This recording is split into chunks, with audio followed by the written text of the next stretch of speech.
तो last lecture उन्होंने alpha decay में काइनेटिक एनर्जी निकाली थी कि जो अल्फा पार्टिकल मिलेगा और जो बाय प्रोडक्ट में मिलेगा उन दोनों की काइनेटिक एनर्जी के फॉर्मूले क्या थे। याद करने का तरीका मैंने बता दिया था कि अगर सिंपली काइनेटिक एनर्जी लिखनी है तो kinetic energy of alpha particle suppose लिखनी है तो आपको क्या करना है, टोटल एनर्जी डिवाइड बाय ए किसका मास नंबर था जो यहाँ पर एक्स था, है ना, और अल्फा के लिए लिख रहे हैं तो क्या लिखेंगे A-4 इस तरह से। और जाहिर सी बात मास ए किस में चल रहा है, ए एम में, है ना। इस तरह से काइनेटिक एनर्जी ऑफ वाई लिखना है तो क्या लिखेंगे हम, तो लिखेंगे 4 इंटू टोटल एनर्जी बाई ए। हाँ, अगर ए के वैल्यू नहीं बताते तो फिर हम ए को क्या लिखते थे, mass of alpha plus mass of Y, है ना। इस तरह से हमने अरेंज किया था उसको। अब इसको आगे बढ़ते, मैंने बता दिया था कि नीट के स्टूडेंट्स के लिए यहीं तक है, आप यहाँ तक कर लो। अगला जो क्वेश्चन करा रहा हूँ अगर वो आप करना चाहते तो कर लो, बाकी इतना टफ आपके एग्जाम में आता नहीं है, ठीक है। चलो अब क्या हुआ, रियलिटी में हमने प्रोसेस में क्या पढ़ा था, कोई एक्स था, हमें तो देखो जब भी काइनेटिक एनर्जी पूछी जाएगी ना तो आपको इक्वेशन कैसे गिवन होगी, आप कैसे गिवन होगी कि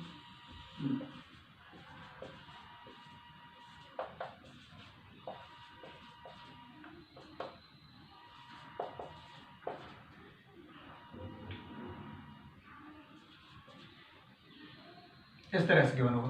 तो आपके पास ए होगा, है ना, ये ए का वैल्यू कितना रहेगा 238। तो आपको फॉर्मूले यही याद रखने हैं, M alpha plus M Y के फॉर्म में। बहुत ही रेयर चांस है कि आपको उनकी जरूरत पड़े, आपको तो ये फॉर्मूले दो याद होने चाहिए। हाँ, अगर ये नहीं गिवन है तो फिर बात अलग, वैसे हमेशा आपको ये गिवन रहेगा, ठीक है। चलो अब हमने क्या किया,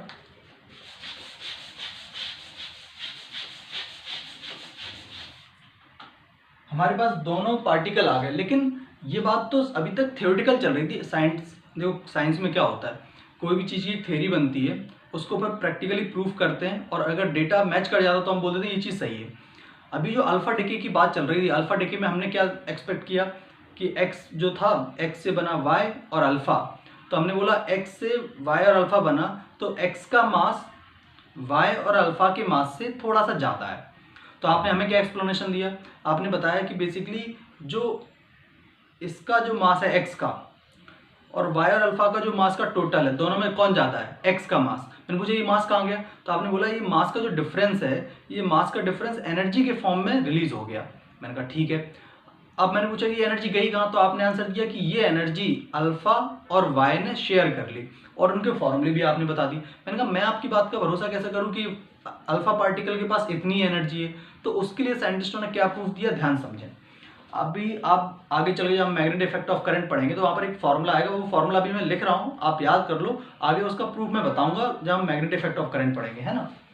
तो साइंटिस्टों ने क्या किया, उन्होंने बोला कि अल्फा पार्टिकल की काइनेटिक एनर्जी का तो फॉर्मूला मैंने क्या बनाया, A-4 इंटू ई बाई ए। मैंने कहा ठीक है।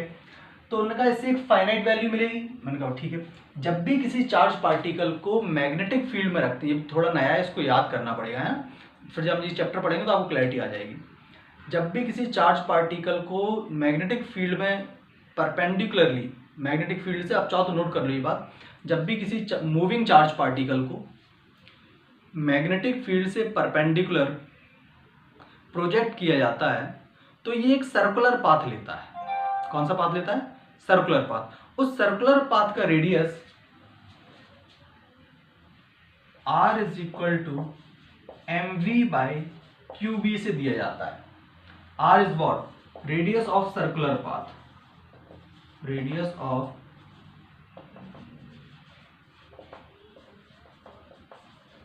And b is magnetic field.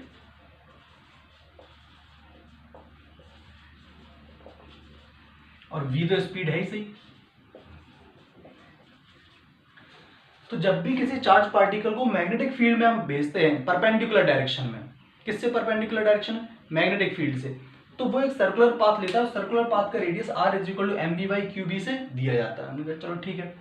इन्होंने क्या किया, अच्छा p is mv is what, momentum, और मोमेंटम का एक और फॉर्मूला अपने को आता है, that is under root of 2m kinetic energy upon q into B. साइंटिस्टों ने ये फॉर्मूला यहां तक पहुंचा दिया। अब इन्होंने क्या किया, एक मैग्नेटिक फील्ड लगाई, ये जो क्रॉस दिखा रहे हैं ये क्रॉस साइन होता है कि मैग्नेटिक फील्ड का डायरेक्शन इनसाइड है।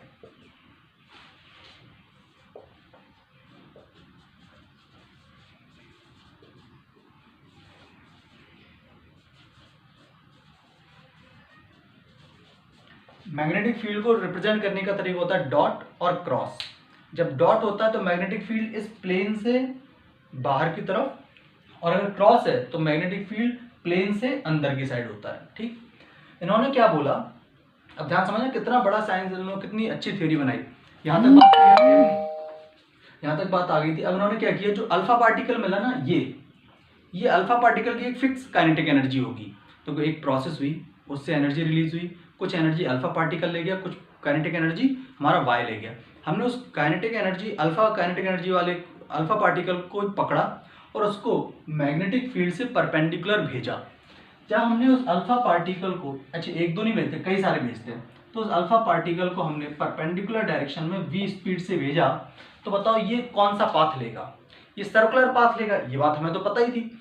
हमने क्या किया, हमने एक एक्सपेक्टेड रेडियस किस फॉर्मूले से, इस फॉर्मूले से निकाली, क्योंकि हमें 2 पता है, मास ऑफ अल्फा पार्टिकल पता है, काइनेटिक एनर्जी अल्फा पार्टिकल ये जो हमने कैलकुलेट की थी वो रखा, क्यू चार्ज पता ही है, मैग्नेटिक फील्ड हमने लगाई है तो मैग्नेटिक फील्ड का वैल्यू अपने को पता है, वो भी हमने रखा, और इससे, इस फॉर्मूले से एक आर का वैल्यू, एक्सपेक्टेड वैल्यू कैलकुलेट कर लिया। सपोज 2 मीटर 4 मीटर, हमने कहा ठीक है। अब हमने क्या किया, इस अल्फा पार्टिकल को इस मैग्नेटिक फील्ड में भेजा, तो हमें ये पता था एक सर्कुलर पाथ लेगा। अब उस सर्कुलर पाथ की रेडियस मेरे एक्सपेक्टेशन के हिसाब से क्या आनी चाहिए, मैंने उस जगह पर जाके एक होल बना दिया और मैंने अपने अल्फा पार्टिकल को पकड़ के भेजा। अगर ये अल्फा पार्टिकल ऐसे मूव करते हुए यहां से ऐसे निकल जाए, इसका मतलब जो कुछ भी मैं सोच रहा था, क्या वो सब कुछ सही है?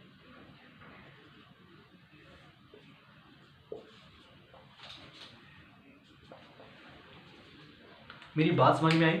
ये साइंटिस्टों ने किया, और जब साइंटिस्टों ने किया तो उन्होंने अल्फा पार्टिकल को भेजा और उनका अल्फा पार्टिकल उस जगह से बाहर आया जिस जगह पर उन्होंने एक्सपेक्टेड होल बनाया हुआ था। मतलब जो कुछ वो सोच रहे थे वो एकदम परफेक्ट था और थ्योरी हमारी पूरी हो गई। क्लियर है मेरी बात? आपको एक बार फिर से क्विक रिवीजन करा देता हूँ, मैंने क्या क्या समझाया आपको, हुआ क्या क्या। अब ध्यान सुनो अच्छे से, अभी और भी ट्विस्ट आना बाकी है, इसलिए बोल रहा हूँ थोड़ा ध्यान समझना पड़े। अल्फा पार्टिकल में जो क्वेश्चन जेई मेंस में और नीट में आने वाले वो खत्म हो गए, ये सब एडवांस में पूछा जाएगा। एक्स से वाई और अल्फा बना और कुछ एनर्जी रिलीज हुई। ये एनर्जी जो रिलीज हुई वो किसको मिली, अल्फा को और वाई को मिली।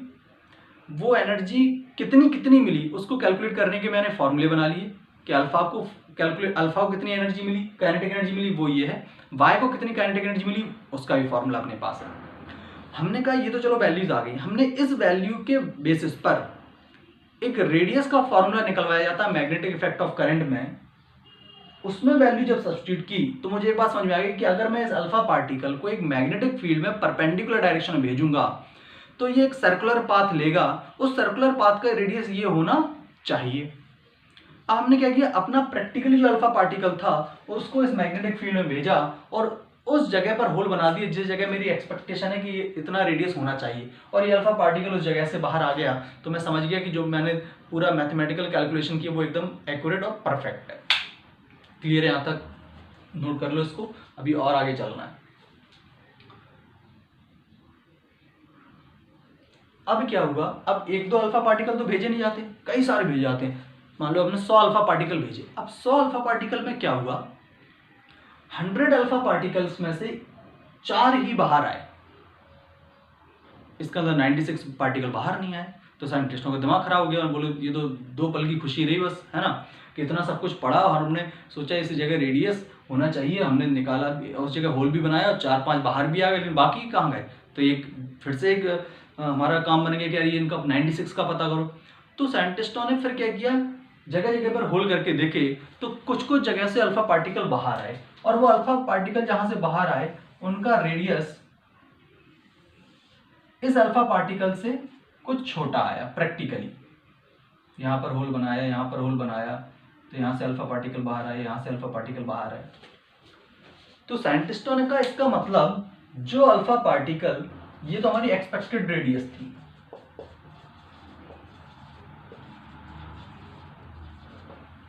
बट ये वाली रेडियस इस रेडियस से कम है।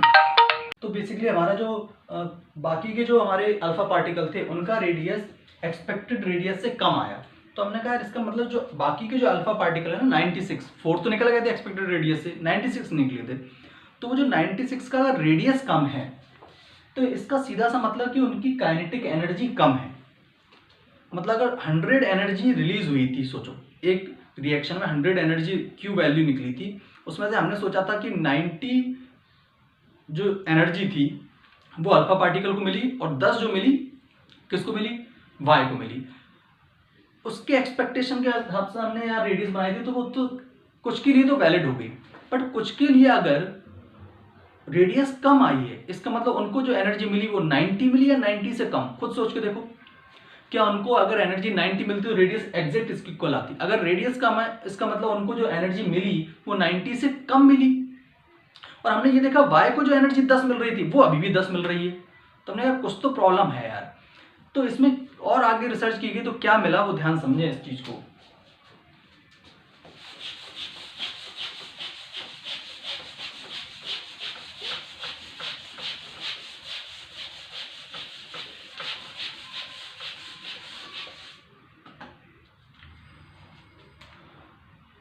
उन्होंने ये देखा कि बेसिकली आप x से y पे जा रहे थे z-2a-4 प्लस 2He4 और कुछ एनर्जी रिलीज हुई थी। ये आपकी एक्सपेक्टेशन थी, पर जब बहुत अच्छे से एनालिसिस किया गया तो ये हमें मिला कि रियलिटी में x से y बनना चाह रहा था, बट बीच में एक बार ऐसी सिचुएशन भी, कई बार तो ऐसा बन जाता है कोई दिक्कत नहीं आती, और जब बन जाता है तो जो एक्सपेक्टेड रेडियस होती है वो मिल जाती है। कई बार ये y सीधा ऐसा ना बन के कैसा बनता है, a-4 y z-2 plus 2He4। ये एक एक्साइटेड स्टेट, मतलब इससे ये बन जाता है। ये क्या चीज है, ये y की एक एक्साइटेड स्टेट है जिसे मेटा स्टेबल स्टेट बोलते हैं। केमिस्ट्री में ये वर्ड जरूर सुना होगा, फिजिक्स में तो नहीं आता है, बट फिर भी बता देते हैं, ठीक है। बाद में क्या होता है, जब ये इससे ये बन जाता है तो अब ये एक्साइटेड स्टेट में है तो कभी तो वापस नॉर्मल स्टेट में आएगा। तो ये क्या करता है, ये a-4y z-2 प्लस एक गैमा फोटोन रिलीज करता है जिसकी कुछ ना कुछ एनर्जी होती है, और वापस से और यहाँ क्या मिल जाता है अपने को, इससे ये मिला तो ये तो 2He4 तो मिल ही रहा था अपने को, तो इसको लिखने की जरूरत नहीं, 2He4 तो मिला ही अपने को। इससे ये यहाँ जाता है और क्या मिलता है 2He4 और साथ में क्या मिलता है गैमा फोटोन। अब ध्यान समझना, इसको बढ़िया क्लासिकल पॉइंट है ये, और ये अच्छा पॉइंट है, और इस पर देखना IIT एडवांस में क्वेश्चन आ चुका है बहुत टाइम पहले और फिर आ सकता है एग्जाम में, है ना। IIT में भी काफी अच्छे अच्छे क्वेश्चंस आते हैं और एडवांस में बहुत बढ़िया क्वेश्चंस आते हैं और बिल्कुल सिंपल रहते हैं। अगर कॉन्सेप्चुअल क्लैरिटी है तो ही आएगा। अब ये सोचो ये प्रोसेस का अगर लास्ट तक पता नहीं है ना तो वो क्वेश्चन होगा ही नहीं, और अगर पता है तो मैं आपको एडवांस का क्वेश्चन कराऊंगा तो 3 से 4 लाइन में हो जाएगा अपने से, ठीक है। अब रियलिटी में सोचो हम क्या कर रहे थे, जो रिएक्शन हुई उससे 100 एनर्जी मिली, 100 में से 90 किसको मिल रही थी, अल्फा को, 10 किसको मिल रही थी, वाई को। अब रियलिटी में जो शेयरिंग हो रही थी वो शेयरिंग कितनी एनर्जी की हो रही थी, 100 की, तो दोनों के पास एनर्जी पहुंच जा रही थी। हम एक्सपेक्टेड रेडियस निकाले, सब कुछ सही आ रहा था। अब अगर ऐसी प्रोसेस से ये बन गया तो सोचो जो एनर्जी रिलीज हुई वो एनर्जी आपने दो लोगों के बीच में शेयर कराई, किस किस के बीच में, वाई और अल्फा के बीच में, जबकि रियलिटी में कुछ एनर्जी गैमा फोटोन लेके पहले ही निकल चुका है। मेरी बात समझ में, ऐसा मान लो कि आप 100 रुपए थे, 100 रुपए में से दो लोगों को, एक को 90 मिले, एक को 10 रुपए मिले, ठीक है, और आपने कुछ कुछ खरीदा। वो खरीद के जो भी आप मार्केट से लेके आए उनकी अगर MRP को ऐड किया जाएगा तो आप उसका टोटल किसके इक्वल आएगा, 100 के इक्वल आएगा, मतलब सब कुछ सही है। बट अगर 100 मिले, 100 रुपए देने वाला तो 100 रुपए दे रहा है, बट लेने वाले अब इस बार 3 हैं, 1 2 3, 1 मान लो 2 रुपए लेके निकल गया, भाग गया वो, तो अब शेयरिंग कितने की हो रही है, 100 की या 98 की, 98 की शेयरिंग हो रही। तो अगर इसको 98 में से y को मिले सपोज 10 या 9 मिले 98 में से, और इसको क्या मिले बाकी के 89 मिले, तो जो रेडियस आएगी वो रेडियस किसके अकॉर्डिंग आएगी, 90 के अकॉर्डिंग या 89 के अकॉर्डिंग, 89 के अकॉर्डिंग। तो जाहिर सी बात है जो रेडियस होगी वो एक्सपेक्टेड रेडियस से कम आने वाली है। एक बार फिर से ये पॉइंट को फिर से देखना, तभी समझ आएगा ये, है ना। तो आपको ये चीज़ क्लियर होगी, बाकी क्वेश्चन से करेंगे तो और ज़्यादा क्लियर होगी। मैं एक बार और समझा देता हूँ ये टॉप पॉइंट है। क्या हुआ, एक्स से वाई और हीलियम अगर बना, ये अपने ये क्या चीज़ है, मेटास्टेबल, वो भी मैं समझा दूंगा, अगर समझा ही देता हूँ। तो अगर इससे ये यहाँ नहीं गया, ये नॉर्मल प्रोसेस हुई, तो सबको सही रहेगा। 100 एनर्जी रिलीज हुई, 100 में से 90 ले गया अल्फा, 10 ले गया वाई, 90 करस्पॉन्डिंग हमने एक मैग्नेटिक फील्ड में होल बनाया, उसको घुमाया, वहाँ से निकला, सब सही। बट अगर इससे ये बना, तो हमें एक बात पता है कि फाइनली तो हमें क्या मिलना है, ये मिलेगा, गैमा फोटोन मिलेगा और 2He4 मिलेगा। तो इससे जो एनर्जी रिलीज हुई वो 3 लोगों को मिली। कौन कौन को, इसको, इसको और 2He4 को। तो अगर इससे 100 एनर्जी रिलीज हुई तो कुछ एनर्जी है, समझो कि 2 ये ले गया, 9 इसको मिली और 89 इसको मिली। जबकि नॉर्मल केस में क्या होता था, इसको 90 मिलती थी और इसको 10 मिलती थी। तो जो रेडियस आती थी वो हम इसमें अल्फा पार्टिकल रेडियस किसके करस्पॉन्डिंग निकाला करते थे, 90 करस्पॉन्डिंग। और इसमें किसके, अगर ये चीज हो रही है तो फिर किसके अकॉर्डिंग निकालनी पड़ेगी, 89 की करस्पॉन्डिंग। तो 89 आ कैसे रहा है ये भी समझो। 89 आ कैसे रहा है कि जो टोटल एनर्जी रिलीज हो रही है उसमें से जो एनर्जी ये लेके भाग गया उसको पहले हटा दो, और बाकी फॉर्मूले सब कुछ एज इट इज रहेंगे, इसमें कोई टेंशन वाली बात नहीं है। ठीक है, तो अभी नोट करो, मैं क्वेश्चन कराता हूँ तो जबरदस्त फील आएगी। फिर आईआईटी की क्वेश्चन लेते हैं जो पहले आया हुआ है।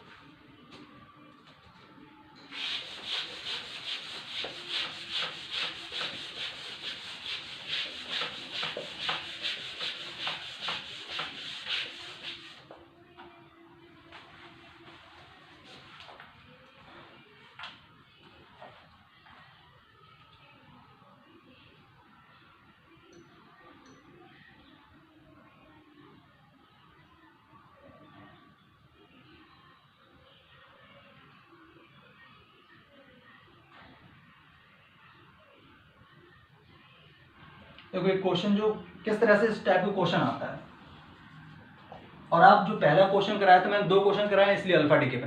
पहला वो कराया था जिसमें गैमा फोटोन नहीं मिलता था, तो नॉर्मल तरीके से सॉल्व करते थे। जिसमें गैमा फोटोन मिलेगा वो कैसे करना है वो यहाँ करा रहा हूँ। तो क्वेश्चन क्या है, बोला गया calculate kinetic energy of alpha particle, और आपको रिएक्शन क्या गिवन है, thorium 228 is equal to Ra, radium में कन्वर्ट हुआ, और इस पर देखो स्टार मार्क लगा दिया पहले ही। तो इसका मतलब क्या हो गया, ये एक्साइटेड स्टेट, थोरियम से रेडियम तो बना बट नॉर्मल स्टेट में, एक्साइटेड स्टेट में, एक्साइटेड स्टेट में। अच्छा मेटा स्टेबल स्टेट क्या है वो भी मैं लास्ट में समझा दूंगा। प्लस एक अल्फा पार्टिकल मिला और इसका क्या बना 224। बाद में क्या लिखा मिलेगा फिर आपको कि रेडियम जो एक्साइटेड स्टेट में है 224, it will convert finally normal radium 224 plus gamma photon which is the energy of 217 kilo electron volt. ठीक, किलो को मेगा में कन्वर्ट करेंगे तो ये कितना हो जाएगा 0.217, है ना। अब 0.217 में से फिर इसे कैलकुलेट कर लेंगे। चलो अपन तो सॉल्व करते हैं। अब एक बात को समझो कि हमें एक बात समझ में आनी चाहिए। सबसे अच्छा, इनके मास तो मैंने लिखे नहीं, पहले इनके मास भी तो लिखे, तभी तो डेल्टा टाइम कैलकुलेट कर पाएंगे। मास गिवन है आपको, साइड में लिख देता हूँ। थोरियम का कितना मास गिवन है, एटॉमिक मास गिवन है 228.08726। बहुत ही लेंथी कैलकुलेशन है यार ये। 02726 AMU। फिर इसके बाद RA की गिवन है कितना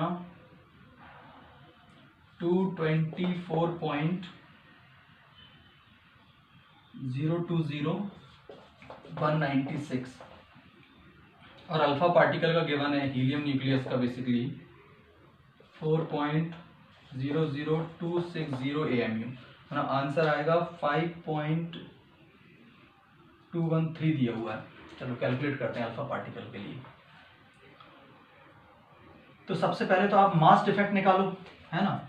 तो डेल्टा डायरेक्ट लिख देता हूँ, एनर्जी जो क्यू वैल्यू है या फिर क्यू वैल्यू। सबसे पहले टारगेट तो क्यू वैल्यू निकालना। तो क्यू वैल्यू कैसे निकालेंगे, आप थोरियम का मास लिख लो, इसका मास और इसका मास उड़ा दो, तो ये कितना है 228.0282726 माइनस 224.020196 माइनस 4.00260 एंड मल्टीप्लाई किससे करना पड़ेगा, मल्टीप्लाई वाला फैक्टर अपने को पता है 931.5, आंसर किसमें आएगा मेगा इलेक्ट्रॉन वोल्ट। अब ऐसा क्वेश्चन मत करना सर इतनी लेंथी कैलकुलेशन एग्जाम में आती है, एडवांस में बिल्कुल आ सकती है ऐसी लेंथी कैलकुलेशन, है ना, और आपको सॉल्व करना पड़ेगा और कोई ऑप्शन है नहीं उसके लिए। अब इसे सिंप्लीफाई करके सॉल्व करो, देखना मैं भी कैलकुलेशन मिस्टेक ना करूं। कितना आएगा 228.0282726 माइनस 224.020,196 4.00853 माइनस 4.00260, तो मेरा ये आया 0.00593। इसे मल्टीप्लाई करना है 931.5 का 0.00593 मल्टीप्लाई बाय 931.5, तो ये आया अपना 5.523795 मेगा इलेक्ट्रॉन। इतनी एनर्जी रिलीज हुई।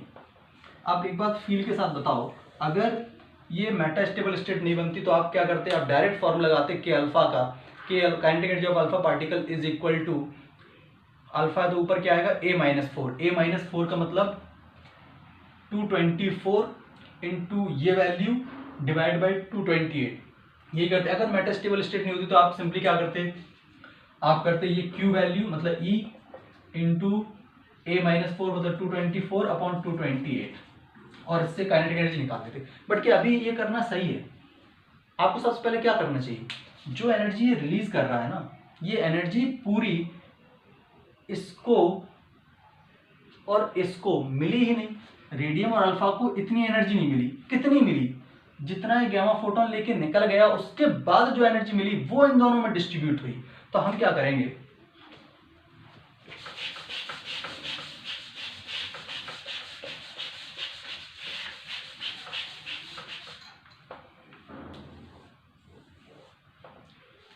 जो एनर्जी शेयर होने वाली है ना, वो एनर्जी क्या होगी, E माइनस गामा, जो शेयरिंग एनर्जी है जो दोनों में बटेगी।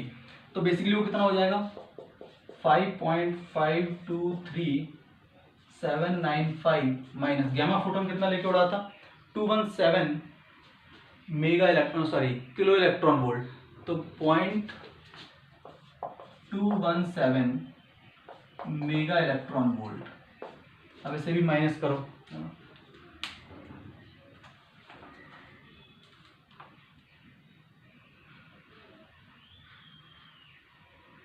5.523795 माइनस 0.217, ये आया 5.306795, इतनी मेगा इलेक्ट्रॉन वोल्ट एनर्जी। अब इससे हम निकालेंगे किसकी kinetic energy, kinetic energy of alpha particle. अब सिंपली क्या रखेंगे, टोटल एनर्जी जो शेयर होने वाली वो कितनी है ये, तो अब यहाँ पर रखेंगे 5.306795 इंटू 224 अपॉन 228। बस अब कुछ भी नहीं से सॉल्व कर देंगे तो मेगा इलेक्ट्रॉन वोल्ट में आंसर आ जाएगा। कर लो इसको मल्टीप्लाई बाई 224, एक मिनट, 5.306795 मल्टीप्लाई बाई 224 ये आया 1188.72208 डिवाइड बाई 228 डिवाइड बाई 228, ये आया हमारा आंसर अप्रॉक्सीमेटली 5.21366, छोड़ दो उसको, इतनी रहने दो, मेगा इलेक्ट्रॉन वोल्ट। ये फाइनल आंसर है। क्लियर है? तो आई होप आपको अच्छे से समझ में आ गया होगा कि दो वैरायटी है अल्फा डिके में, है ना। अब आप इसको अच्छे से नोट कर लो और इसमें कोई दिक्कत आए तो मुझे व्हाट्सएप करना, ठीक है। तो इसके आगे फिर हमें बीटा डिके पढ़ना है, बीटा माइनस, बीटा प्लस, और फिर गैमा डिके, नहीं गैमा डिके तो नहीं है इसमें ज़्यादातर, के कैप्चर है वो हम पढ़ेंगे, और थोड़ी बहुत चीज़ें और पढ़ेंगे, फिर अपना चैप्टर कंप्लीट हो जाएगा, ठीक है। चलो बाय, टेक केयर।